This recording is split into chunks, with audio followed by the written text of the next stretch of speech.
오늘 저와 여러분이 읽은 하나님의 말씀은 창세기 26장 26절에서 33절까지의 말씀입니다. 제가 읽어드릴게요.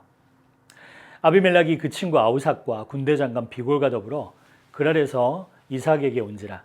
이삭이 그들에게 이르되 너희가 나를 미워하여 나에게 너희를 떠나게 하였거늘 어찌하여 내게 왔느냐. 그들이 이르되 여호와께서 너와 함께 계심을 우리가 분명히 보았으므로 우리의 사이 곧 우리와 너 사이에 맹세하여 너와 계약을 맺으리라 말하였노라. 너는 우리를 해하지 말라. 이는 우리가 너를 범하지 아니하고 선한 일만 내게 행하여 내가 평안히 가게 하였음이니라. 이제 너는 여호와께 복을 받은 자니 이삭이 그들을 위하여 잔치를 베풀매 그들이 먹고 마시고 아침에 일찍이 일어나 서로 맹세한 후에 이삭이 그들을 보내매 그들이 평안히 갔더라. 그날에 이삭의 종들이 자기들이 판 우물에 대하여 이삭에게 와서 알리어 이르되 우리가 물을 얻었나이다 하며 그가 그 이름을 세바라 한지라. 그러므로 그 성읍의 이름이 오늘까지 부엘세바더라. 안녕하세요 여러분. 오늘 우리는 이삭과 함께 하신 하나님의 말씀에 대해서 나눠보려고 합니다. 오늘 본문에 보면 아비멜렉이라는 그랄 사람과 이삭의 만남의 이야기가 나옵니다. 그런데 두 사람 사이에는 그리 좋지 않은 관계, 과거가 있었던 것 같아요. 이삭은 아비멜렉이 자기를 미워한다고 생각하고 있었고 아비멜렉은 이삭을 되게 만만한 사람으로 봤어요. 여러분, 사람은 과거에 어떻게 살았는가에 따라서 분위기, 인상, 그리고 이미지라는 게 형성이 됩니다. 성경에 보면 이삭은 늘 온유한 사람이었어요. 여러분들도 아시다시피 그의 아버지 아브라함이 이삭을 제물로 가져갈 때 자기의 목숨이 달려있는 상황이잖아요. 그런데도 반항하지 않았습니다. 그냥 그 자리에 가죠. 그리고 결혼할 때도 그랬어요. 자기가 동네 여자랑 스스로 연애해서 결혼하면 되는 건데 자기 종이 하란이라는 동네에서 데려다준 여자랑 결혼해요. 되게 마음에 들었나 보죠. 그리고 이삭이 농사를 잘 지어서 엄청난 부자가 되었을 때 그랄 주민들이 그를 시기합니다. 그래서 이삭이 사용하는 우물을 막아버려요. 그리고 그 동네를 떠나라고 하죠. 그러자 이삭은 아무 말도 하지 않고 떠납니다. 그의 어떤 그런 그 성격을 보여주는 부분이죠. 좋은 땅을 떠나 골짜기를 가서 우물을 파고 정착을 하려는데 또 다른 목자들이 찾아와서 그 우물은 자기 거다 이렇게 얘기를 해요. 참 답답해요. 저 같으면은 아니 그 우물은 내가 팠는데 어떻게 당신 거들입니까? 법대로 하자라고 얘기를 할 것 같아요. 그런데 그때도 이삭은 아무 말도 하지 않고 다른 곳으로 가죠. 그런 식으로 밀리고 밀려서 부엘세바까지 가게 되는 겁니다.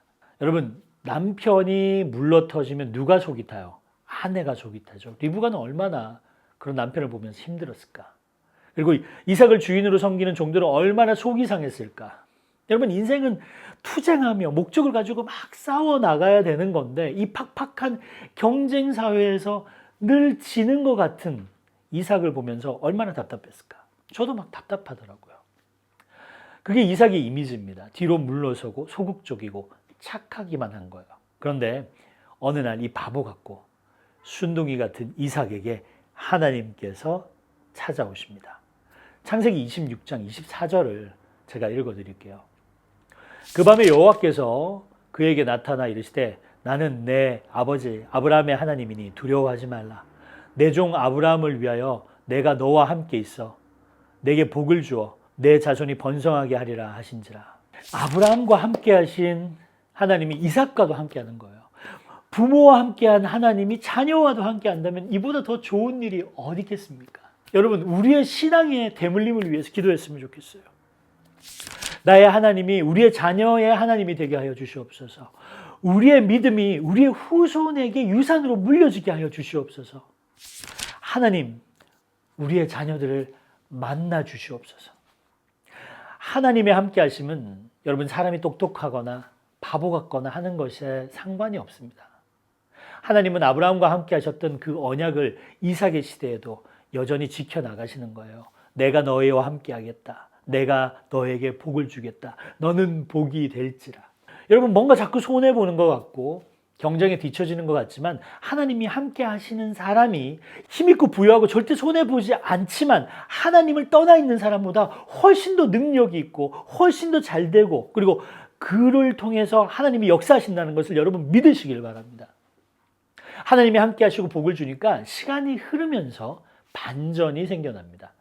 아비멜렉과 그랄 사람이 오랫동안 이삭을 무시하고 핍박하고 미련하게 그랬는데 그의 살아가는 모습을 보니까 하나님이 함께 하신다는 게 보이는 거예요. 그것도 어쩌면 하나님이 함께 하신다가 아니라 여호와께서 너와 함께 계심을 우리가 분명히 보았으므로 라고 말합니다. 빼앗기는 것 같은데 차지하고, 쓰러지는 것 같은데 강하게 일어서고, 꺼지는 것 같은데 나중에 보면 더 생생하게 살아나는 것이 그리스도인임을 여러분 믿으십시오. 온유한 자가 땅을 기업으로 차지한다라고 하는 뜻이 여러분 이삭을 보면 여러분 그 뜻을 알 수 있는 겁니다. 저는 이 말씀에서 너무 큰 도전을 받습니다.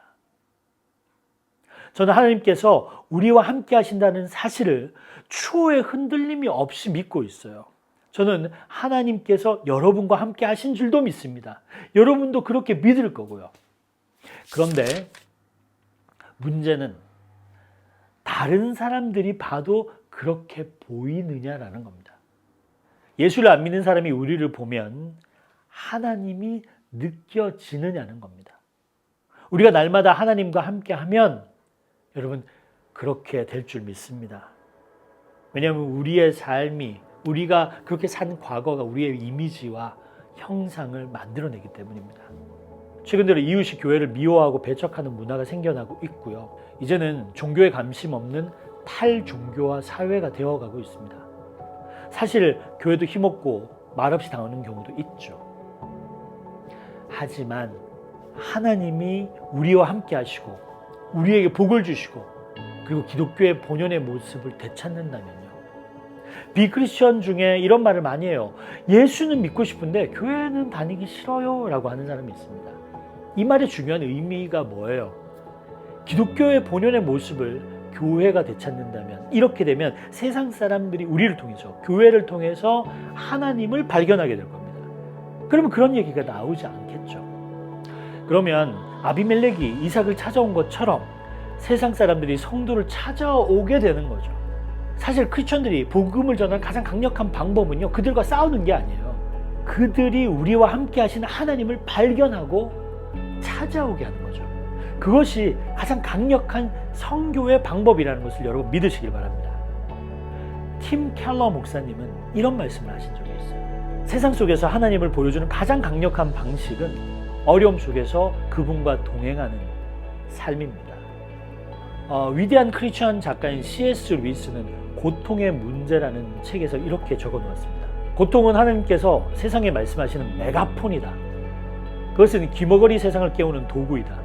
고통 속에서 하나님과 함께하는 사람은 그 자체로 세상에 강력한 증거를 제공한다.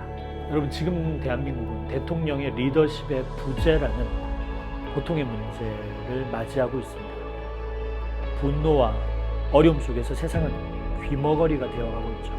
무엇을 들어야 될지 잘 분별이 되지 않아요. 그때 하나님과 함께하는 사람의 능력이 드러날 줄 믿습니다. 길을 잃은 사람들이 여러분을 통해서 길을 찾게 되길 바랍니다. 요구와 판단이 만연한 세상 속에서 책임과 대안을 내놓는 그리스도인의 능력이 하나님과 함께 하심으로 드러나게 될 것입니다. 이삭이 그랬거든요. 저는 이삭의 이야기를 읽으면서 기도하게 되는 거예요. 오래전부터 나와 함께 하시는 하나님, 이제는 누군가 나의 믿음과 나의 삶을 보면서, 나의 가정과 나의 일터를 보면서 살아계신 하나님을 보게 하여 주시옵소서. 예수를 안 믿는 이들이 주님을 섬기는 나의 성품과 나의 언어와 나의 선택을 보면서 하나님의 통치를 경험하게 하여 주시옵소서. 그렇게 기도하는 저와 여러분이 되기를 주님의 이름으로 축원합니다. 여러분, 하나님은 여러분과 함께 하십니다.